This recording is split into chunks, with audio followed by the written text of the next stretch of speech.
Bom dia, Flor. Vamos focalizar o Evangelho? Hoje eu tô falando assim, ó, Jesus, quero entender, sabe, Flor? Porque, pra mim, tem esse... Eu tô entendida que tem dois evangelhos. Porque um fala de um jeito e outro fala de outro jeito. Aí você falei contigo que você falou, vai lá em Gálatas 2 que você vai entender que tem dois evangelhos. Aí eu fui, li, mas eu não compreendi muito, sabe, Flor? Alguma coisinha só. Aí queria que você destrinchasse pra mim essa história de dois evangelhos, qual que eu sigo, você entendeu? O evangelho não é tudo boa nova. Então, qual que eu sigo, Flor? Fala pra mim. Ensina aí, Flor. Vamos focalizar o evangelho.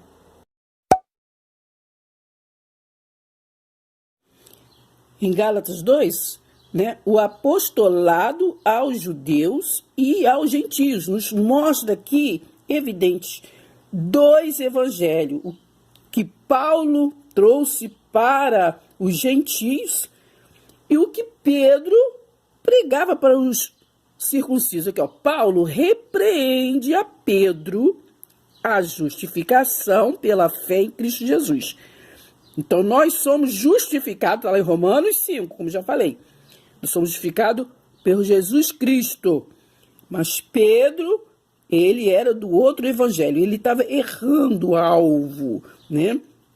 Porque depois da cruz, as boas novas são para todos. Não importa se é judeu, grego, brasileiro ou sei lá quem. Pois todos nós que somos iguais diante de Deus, eles viram como Deus tinha me usado tão extraordinariamente para ganhar os incircuncisos, tal como Pedro havia sido grandemente abençoado, sim, em sua pregação, o quê? Aos circuncisos. Então são dois evangelhos, né?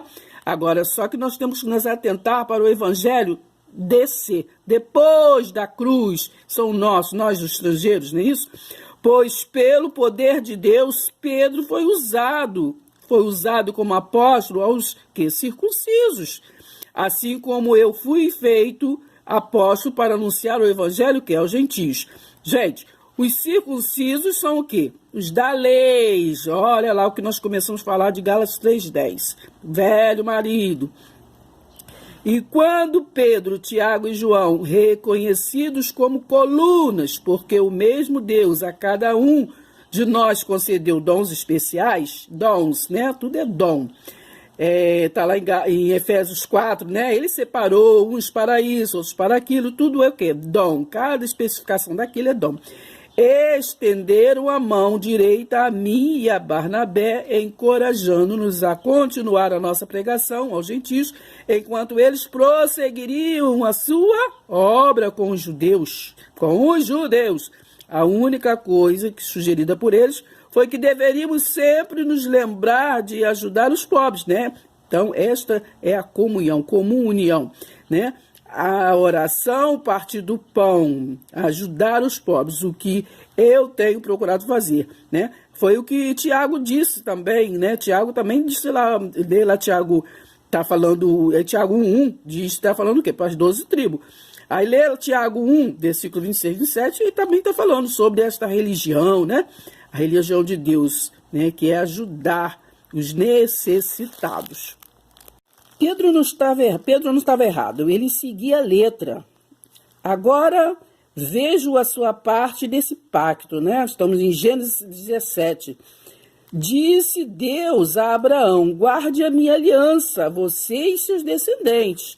Esta é a minha aliança que você e os seus descendentes devem guardar. Todos do sexo masculino devem ser circuncidados. Esta circuncisão será o sinal da aliança entre mim e você, né? É a prova, né? Isso aqui é a prova de que vocês e seus descendentes aceitam a minha aliança. Então, Pedro estava seguindo o quê? Esta aliança, que é Deus de Gênesis 17, é de antes da lei. O sábado também é de antes da lei, né? Tá aqui em Gênesis 2, né? E no sétimo dia, tendo Deus terminado a sua obra, ele descansou, né? Deus abençoou o sétimo dia e o declarou santo. Não foi o primeiro, né? Não é o domingo, dia do Senhor. Aqui está falando que Deus abençoou o sétimo dia e o declarou santo, pois nele descansou de toda a obra da criação. Vamos lá? Levítico 16:31 diz: portanto, o sábado de descanso solene, quando vocês se humilharão. Esta lei é perpétua, é permanente nas gerações que futuras. Esta cerimônia será o quê? Dirigida por aquele que for ungido. Aí apenas uma pergunta.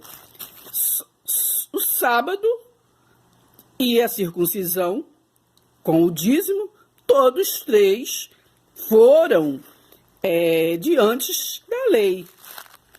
Então voltaremos ao raciocínio de Gálatas 3:10.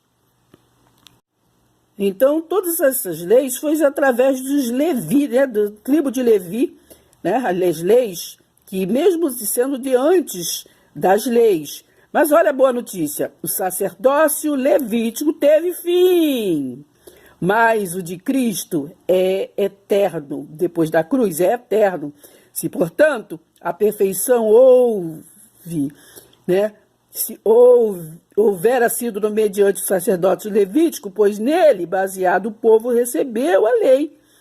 Que necessidade haveria ainda de que se levantasse outro sacerdote segundo a ordem de Melquisedeque e que não fosse contado segundo a ordem de Arão? Pois quando se muda o sacerdócio, necessariamente há também mudança da lei, porque aquele de quem são ditas essas coisas pertence a outra tribo, da qual ninguém prestou serviço no altar. Pois é evidente que nosso Senhor procedeu de Judá, tribo a qual Moisés nunca atribuiu o sacerdócio.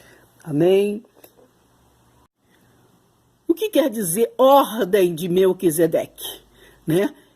Cristo é da ordem de Melquisedeque. Quer dizer que Cristo é sempre eterno, já existia antes de Abraão, sem genealogia, né, humana, assim como Melquisedeque, né? Aliás, Melquisedeque era prefiguração que de Cristo, né? O abençoador. Vamos ler para terminar?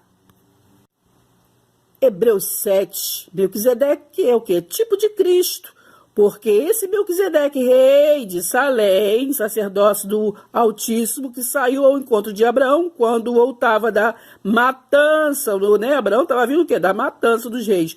O que ele fez? Ele o abençoou. Então ele é um tipo de Cristo.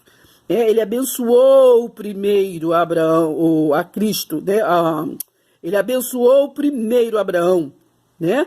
Aí, no versículo 2 diz, para o qual também Abraão separou o dízimo de tudo, né?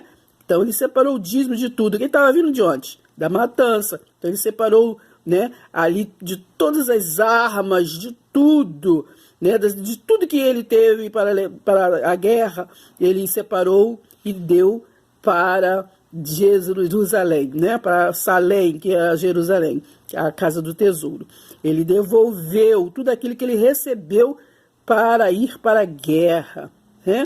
Então é isso, ele devolveu, mas ele foi o que? Primeiramente ele foi abençoado, ele teve as armas de guerra para ir para a guerra e venceu, e trouxe, e separou, né, de tudo aquilo que ele recebeu, porque por ele mesmo ele não venceria, mas ele foi abençoado para ser vencedor.